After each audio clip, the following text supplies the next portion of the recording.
Hey everyone, back in the shop. It's the start of the week. This is a table we poured last week. This is a really cool spalted maple slab. So it's kind of cool because there's lots of defect in it, which kind of gives it a lot of nice characteristics, especially with this river table. So we poured the Chem Thick last week, and you can see it's nice and hard already. So we're going to give it probably another day or so. We'll check the durometer, make sure it's about 80, so we can pop it out of the form. But if we look around, it's really sucked in some spots, which is what we want, because that's going to help really solidify some of that punky wood. So this one's coming along great. It's gonna be really cool looking table. And this table here is gonna be one of our stock tables. This isn't for a customer, so it is for sale. If you like what you see here, once we get it online, give us a shout and we'll get something arranged. All right, how's it going everybody? We have our Larch here out of the kiln. If you watched the Slabber Day Saturday video 2 weeks ago, Paul actually milled it and we put it right into the kiln. We have a Shou Sugi Ban order coming up. So we got to put it through our molder first, and then tomorrow or next week we'll put it through our big fire burning machine. But first, let's show you the molder. So what we have here is a Weaning Pro Format 26 Super. What does all that mean? This means it's a 5-head molding machine. One side you put in rough lumber, out the other side you're going to have your finished shiplap or tongue and groove, or even just dressed 4 sides, crown molding. It'll do all sorts of stuff. Rough lumber in one, boom, all 4 sides completely done on the way out. So this is another stock table we have. This is a nice hard maple with a nice, you can't really tell right now, but it's a nice translucent smoky gray look to it. So this is a table that's going to be online as well for sale. It's not for a customer. So we're just trying to give some more options to people. In the last video you would have saw us pouring it. To this point, we've CNC flattened it. We've sent it through the wide belt. And if we come around to this side, we do have some C-channel installed in it. So if you've been following along on our Instagram posts on it, you'll kind of see the step-by-step what we're doing with it. Hey everybody, Paul coming at you. Hopefully you're enjoying the video so far. As you see, we're getting some finish onto the underside of this maple and epoxy table. We decided to go with the Odie's oil, and we gave this one a nice treatment. We sanded this table up to 500 grit. Bottom's already stunning, and then it's on to the top. We typically always will finish the bottom side, C-channel's fully installed, and then we work on the top side. So James is just there sanding it up to 500 grit, and we're getting on some of that beautiful Odie's oil. Works great. You can sand up to any grit that you want, and it offers fantastic protection, no VOCs, and it's a very easy finish if you want to touch up your piece of furniture. And I think we're just gonna leave you here with these glamour shots of this maple slab.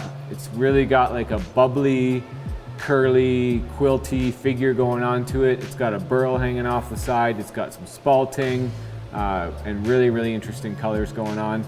So you know what? I'm gonna stay quiet, enjoy the rest of the slab.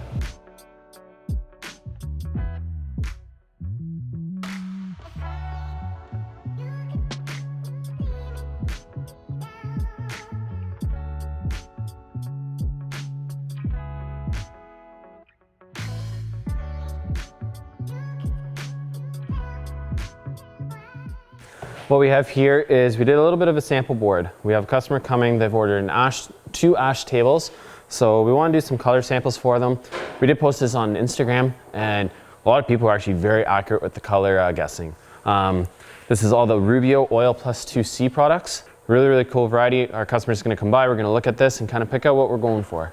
What's up guys, we're back up here at the sawmill. So we just got a whole bunch of logs dropped off from a customer here. So as you can see, we've gone through quite a bit here. A bunch of it's cherry, a little bit of maple as well. So you can see we're milling this stuff about 2.5 inches, which is a little over 8/4. The guy wanted a custom order just for doing benches, tables, or whatever he wants. Out of the smaller logs, we'll be doing some charcuterie board, so 5/4 stock. And then he also wants some benches, so just sliced right down the middle. So it'll be a round bottom bench on that. So it's a nice day out. We're getting back to work out here, and let's keep it going. So we do often get asked, do you sawmill for other people? Yes, we do. It's not a main part of our business, and we don't actually advertise it at all, but definitely we do some sawmilling for some people. So this person here actually had a lot of logs. Usually it's just a log or two for some customers. This customer here had more like 10 or 15 logs, which is relatively rare because we do like to be sawmilling our own lumber. We have so many of our own logs to get through. But Chad, he's showing it how it's done. One-man wrecking crew. And once you're sawing into the slabs, as long as they're not insanely giant, they are manageable once you kind of learn how to handle lumber. And you know, we're loading the sawmill with a mini excavator, so it's very, very easy to load the sawmill, very safe also for one guy. So this guy brought us a bunch of cherry, which we don't sawmill too often, but when we do, it's really nice. It smells nice while you're cutting it. And Muscles Chad here, look at this guy just tossing this thing around like a toothpick. And I think this is an ash slab here. The key too is to make sure your waste cut is not overly large, that way you're able to handle it. Another thing we got on the go in here is this was a stock table we had that sold. So we're just gonna do a refresh of finish on it because it's been in our showroom, it's been used. So we're gonna clean it up, get a nice looking pretty for our customer, and then they're gonna come by and pick it up. So as Justin was saying, this is just a quick touch-up of this table. We wanted to make sure it was perfect for our customer. This was kind of a tester of one of the first no-seal HDPE round forms from Carlos at Exotherm. And it turned out stunning. I gotta say, this was our piece of wood that we had lying around the shop for a very long time. You might even say I was hoarding this piece of wood, thinking one day we'll turn it into something beautiful. And I think we did. Let us know in the comments. And it's pretty awesome that we had this on our website. We don't have too many tables for sale as we're pretty much building to order. But this one sold off of our website to a very, very happy customer. So coming at you soon. This should be arriving and we should get you some finished pictures of it in its home.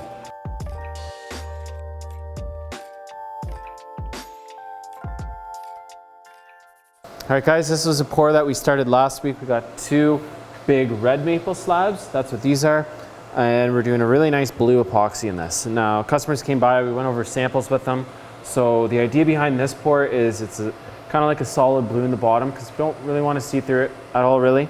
On top of it, we're still going to do blue, but it's going to be a little more translucent because we really want to see the live edge in that. Really get a good view of all the characteristics of it. There's 2 things you can do when you do a top-up pour. You can do it when it's hard. When you do that, you need to scuff it up a little bit with like a 320 or 400 so we get a mechanical bond between the 2 epoxy layers. Or what you can do is you can pour it when it's still tacky. Tacky to the point where you can put your finger in and it leaves a little bit of a fingerprint, but you're not leaving strings or you're not really penetrating into the epoxy. Those are the 2 times you want to pour it at. And obviously right now, like I showed you, it's hard. So we're just mixing up the second coat of epoxy. We're gonna add some color to it and then throw it in. All right, this is gonna be pretty cool. This is gonna be pretty much through the entire process of this table. So you can see we've built a form, and in this one, Justin's actually pouring the second layer of epoxy. So we used epoxy from Chemtech out of Quebec, Ontario, which is not true at all. Quebec, Ontario does not exist. Quebec, Canada is where they're located. And this epoxy is designed for a 1-inch thick pour. So 2 pours was perfect for the table, and it created some beautiful swirl patterns. We have a tester cup right there, which we actually mix the pigment up and get the okay from the client. Next up, virtually every single one of our tables gets onto our Avid CNC, and we get these things perfectly flat. You could obviously do this by hand with a router sled and it'll get the job done just the same. But you know what, I'm definitely blessed by having this giant CNC that we use day in and day out. And speaking about being blessed, you gotta love this machine. This is a 53-inch wide double wide belt sander. So basically, as you can see, we can put the entire tabletop right through the whole machine, and typically we'll sand it all the way up to 120 grit, having a 80 grit on the front and then 120 grit on the back belt. From there, we'll typically hand sand with 120 grit, and depending what finish on that we're going to be using, we will either stop at 220 grit for the Rubio monocoat and around 400 to 500 if we're using Odie's oil. This one here, we're using the Rubio monocoat pure 2C oil. Been using this finish for close to 9 to 10 years now, and it's just fantastic. I'll tell you the truth, I was actually skeptical about this finish when I first heard about it and what it was, because back in the day it was really about building a film finish, and that was what you were taught. And this was came out as a single coat finish that offered, really popped the grain and offered really, really good protection. And also it's easily touch up in your home because it's very, very low in VOCs. And shout out to the team, guys. Look at this. Look how nice this table is. I think it's stunning. Turned out fantastic. James, Justin, just fantastic job. And if you follow along on Instagram, and I think this was in a previous video, this is a table base that Justin's designed.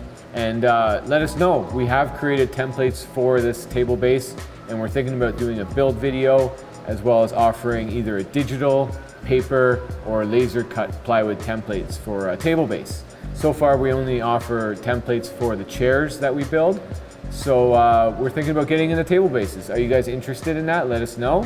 And if you are, maybe you could even shoot us some links to some table bases that you really like. And by the way, look at the stunning table. It's just really, really nice. 3-board walnut. And it's pretty cool. We actually did a set of matching bench legs to go with this table. So this is just Justin doing the joinery. We're using the Festool domino. Allows us to easily create templates and then basically put together whatever you'd like to put together very, very quickly. They allows you to dry fit them together, as well as glue them up solid, and they're going to be lasting, hopefully for generations. It's always the clamp up though, that's the fun part. Next up, of course, what does every woodworker love to hate? Sanding. It's kind of boring to do, but you know what, it really brings out the grain. So for this one, we got dominoes all over the place, make a nice strong joinery. Again, look at that funny clamp up, but Justin figured it out. Then it was on, how are we gonna mount them to the bottom of the table? You could domino them into the bottom of the actually bench, is what these are for. But we decided to go with a large steel plate, which is mounted to the tops of the legs with threaded inserts and bolts. That way you could remove the legs in the future if you wanted to. And it makes a very, very strong connection. Oh man, what do we got going on here? This is the Mappa Burl that hopefully you've seen either through our Instagram. If you didn't know, if you're following Canadian Woodworks, I do have another company, Legacy Lumber. We have our own Instagram at Legacy Lumber, and we feature sawmilling, drying lumber, all sorts of stuff.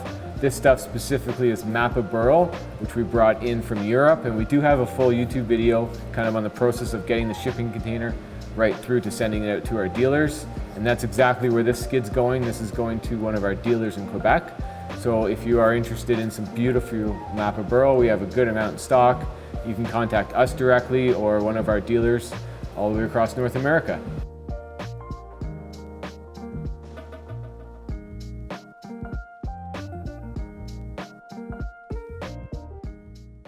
This is a maple that we poured well over a week ago. So we're gonna pop it off the table today. You can see we've got the walls off it. This was using the Chem Thick product. And the reason we know it's good to go is we got our Shou meter. And it should read we're in the 80s. Yeah, you can see it hit 82 there. So it's nice and hard. It's ready to go. We're gonna get this out. Now this is a stock table too. So this table will be for sale. This is one we're gonna have on our website, available, ready for sale. So stay tuned and watch the process go through with this so you get all finished up. Then if you're interested in it, shoot us an email and we'll get that all organized. And obviously it's been a week of tabletops. We have a lot of tabletops heading through the shop right now. I've also pitched the guys to create some spec tables that we have for sale, because it seems like when we do build a few extra tabletops, we're able to sell them pretty quickly. So a little bit of extra revenue as a small business owner is never a bad thing. And of course, after the pour and the epoxy is cured, we get her onto the Avid CNC. It's gonna give us that perfectly flat finish. These boards did start out a little bit thinner than we're used to working with, just because they were some of the first boards I ever sawmilled. I've had these for close to 6 years. And again, back with the wood hoarding, I could have sold these slabs about 5 years ago, but I decided not to, and I kept them for myself. And we're finally creating a beautiful piece of furniture with them. The spalting is just stunning. And I think the contrast with the black epoxy, the black spalting lines is just gonna going to work out so well once we get the finish applied to it. This is the table we kind of refer to as the UK table. 2 book-matched Canadian black walnut slabs. Pretty large slabs also. The table's 48 inches wide. So, you know, you got to start with 26, 28 inch wide slabs to be able to remove that live edge and get the glue up. We just got very, very simple, straight legs, solid walnut glued up. Also mounted with the same type of steel plates and some C-channel in the underside. Got some bird's eye dovetail keys in there, and this one's also finished with the Rubio monocoat. We find it just works so nice on walnut. As you can see, pops the color, the grain really nicely, and offers great protection.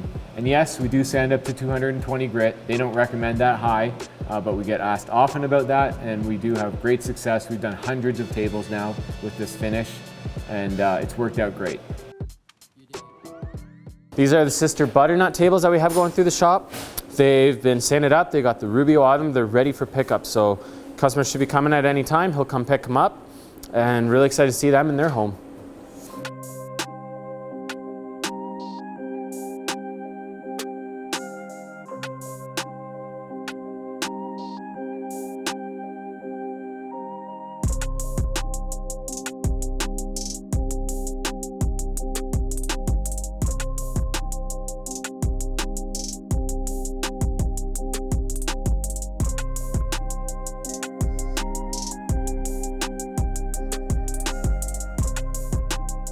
Hey everyone, okay, we're up here at our Wood-Mizer sawmill. This is a 1992 Wood-Mizer, so we do have technical issues here and there. Typically with the power, because it's got a few connections that can get rusted, or some wood or some sawdust can get in the way. Now we have no battery. We do have a battery on it still, but there's no alternator on the motor because we switched to an electric motor. See, there's the electric motor, which has been one of the, ooh, looks like we might need a new belt soon. Hopefully we have a spare just in case.